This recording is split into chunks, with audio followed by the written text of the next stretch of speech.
This. Donald Trump, in his speech last night, he revealed he's got a bombshell coming next week on Hillary's dealings with her foundation. Roll that tape, please. Hillary Clinton turned the State Department into a private hedge fund. The Russians, the Saudis, the Chinese all gave money to Bill and Hillary and got favorable treatment in return. It's a sad day in America when foreign governments with deep pockets have more influence in our own country than our great citizens. All right, Judge, that's a straightforward statement of conflict of interest involving the Clinton Foundation, and you say what? Most people have probably forgotten that there are two criminal FBI investigations of Mrs. Clinton. The secret server in her house, the email scandal, which we talk about all the time because it involves the failure to protect, the alleged failure to protect national security secrets, and the one Donald Trump mentioned, which is actually a team of FBI agents looking at allegations of public corruption.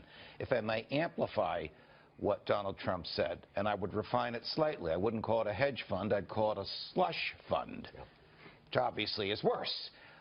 The allegations are that she exercised the sovereign power of the Secretary of State given to her under the statutes so as to benefit her and her husband's pocketbook by doing favors for foreign governments and foreign countries and then receiving from those persons and countries substantial, I'm talking about hundreds of millions of dollars in contributions to the Clinton Foundation / slush fund. Now, that's not necessarily illegal, but it is highly political, isn't it? That's the point. It is illegal if her decisions as Secretary of State were influenced by her knowledge or the high probability of her knowledge that the contribution would be coming. Is that what the FBI is looking at? Yes, that's exactly what the FBI is looking at. Look, there are some extreme, I'll give you the most extreme example, involves her husband's friend, Frank Giustra, G-I-U-S-T-R-A, a Canadian, who asked Mrs. Clinton as a foreigner for permission to own shares in a uranium mine in Utah. Secretary of State has the permission. She granted the permission. He sold 80% of his shares to Vladimir Putin. The Russians now own this uranium mine in Utah.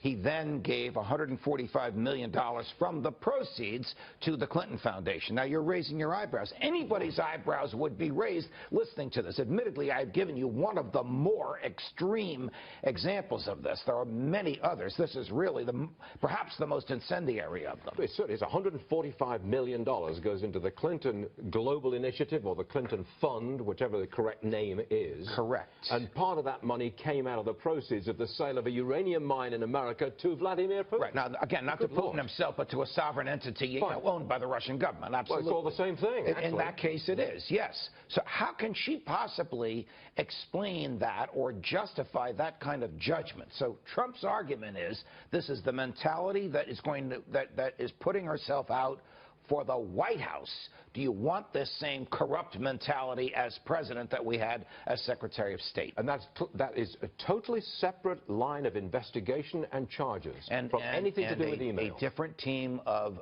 assistant U.S. attorneys and a different team of FBI agents. Because the FBI, like any major organization, is divided by specialty. So they have a team that investigates public corruption, corruption of public officials. They have a team that investigates breaches of national security. Now, just two teams investigating Would this team that's looking at the foundation have access to emails and other written records of the transaction with Mr. Giustra? Yes. They would? Yes, absolutely. They've subpoenaed this? They've demanded it? I do not know if they have subpoenaed it. In order to subpoena it, a grand jury must be summoned. Now, if a grand jury is sitting and issuing subpoenas, they have kept it so quiet that we haven't heard a peep about it, which is unusual that we wouldn't have heard about it. And Hillary Clinton trying to get out of answering questions about her use of a private email server again. Oh, yes, and she wants to avoid anything to do with the deadly 2012 attack in Benghazi.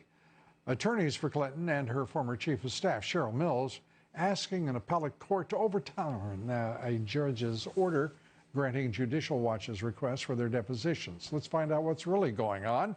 Tom Fitton, the president of Judicial Watch.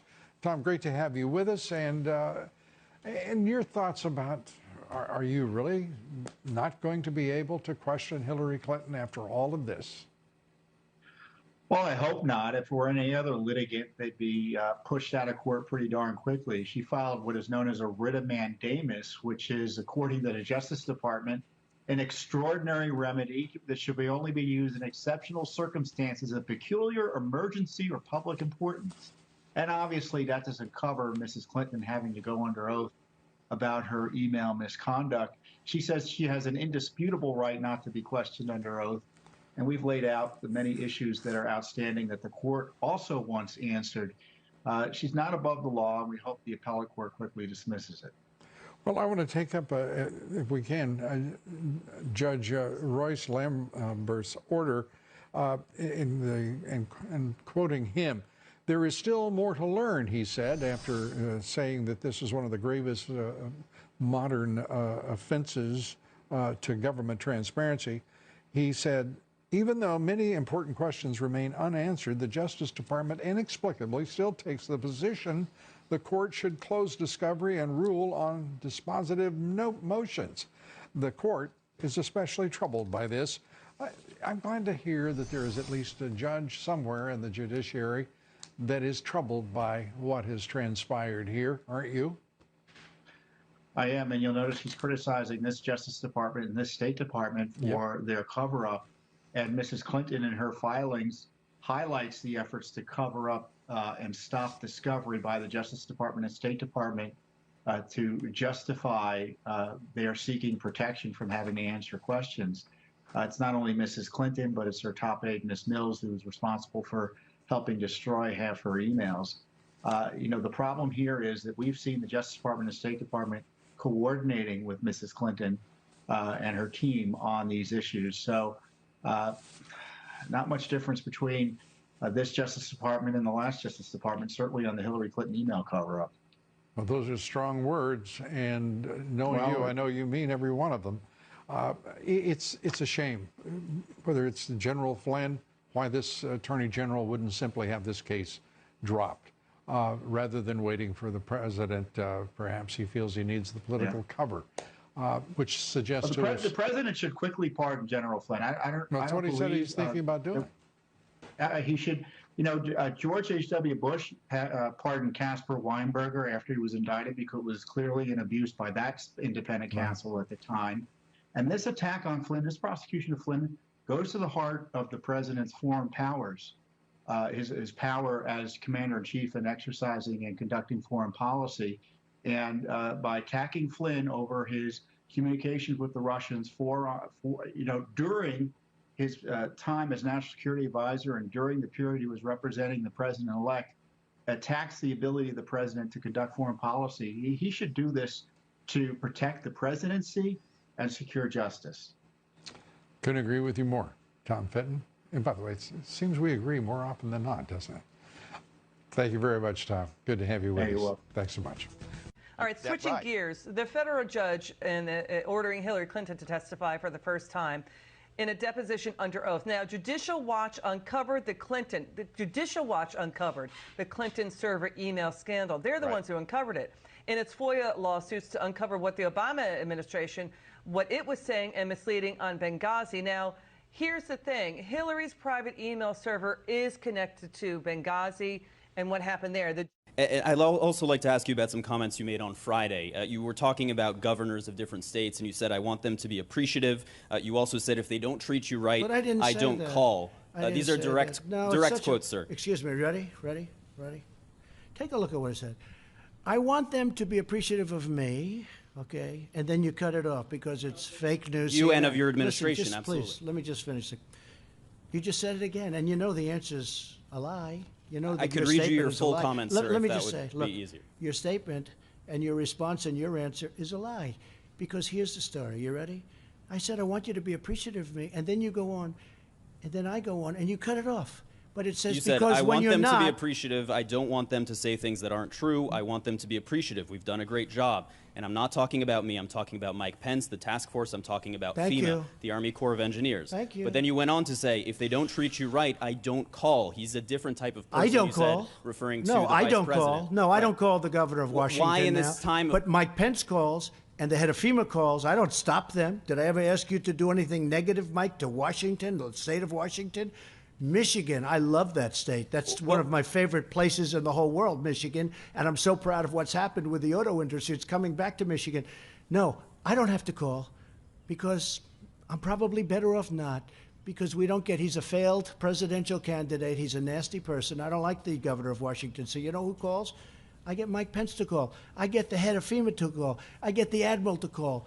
But what you didn't say, see, you started it off and you talked about, I have to be appreciative. But then when you read the rest, it said, because if you don't appreciate, you're not respecting these incredible people, the two admirals, you're not appreciating FEMA and the Army Corps of Engineers who built 2,900 beds in 3.5 days, and you're not appreciating all of the work that's been done, and you're not appreciating these incredible people from private enterprise that are delivering things in numbers that nobody's ever seen. See, and that's why people aren't watching CNN very much anymore. That's why they don't like it. That's why your ratings are no good. Because you, even after knowing the truth for days now, you bring up the old lie.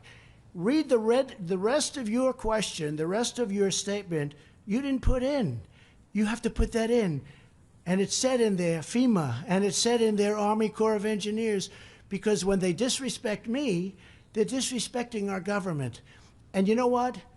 I don't mind if I'm disrespected, but they can't disrespect the Army Corps of Engineers and FEMA. Okay. Why is a lack of Please go ahead. something that's important in the midst? I want them to appreciate the incredible job we're doing. We are doing a job the likes of which has never been done before, and there are a couple of people that know that, but for political reasons, let's say they're Democrats. They don't want to give this administration credit, and that's okay, but I don't have to deal with them.